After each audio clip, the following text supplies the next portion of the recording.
যদি 60-70টা যদি কেস হয় তাহলে সে পরিবারটা কেমন? না সব কেস কান্নাকাটি করার দরকার নেই, কান্নাকাটি অধিকাংশ কেসই ফাইনাল রিপোর্ট হয়ে দাদাটা তো ইয়ে করতে তো কষ্ট আরে আপনি দেখুন না, অধিকাংশ কেসই ফাইনাল রিপোর্ট হয়ে গেছে।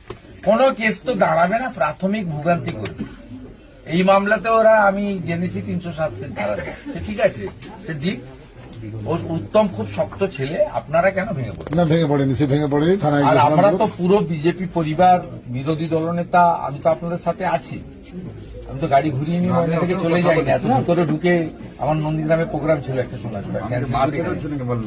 হ্যাঁ না না, অত সোজা নেই। না ওকে আমি ছিলাম,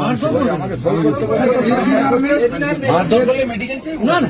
সেদিন আমি তো আমার বিধায়ক সাহেব আসতেছে, উনি এলে আমি সই করবো কি করবো পারি হঠাৎ করে ও বলছে বাইরে যাও, বাইরে যাও ফেরে দিয়ে ও ঘর থেকে অন্য ঘরে কাটতে আচ্ছা, আমি ঢুকছি, খবর পেয়ে গেছি, আর দেখতে পাইনি। লজ্জা টজ্জা লাগছে। না সে পিছনে ঘর কিন্তু চলে গেছে, আমাকে দেখতে দেয়। দেখতে হবে কালকে কোর্টে দেখা। উত্তম বসিয়ে রেখেছিল।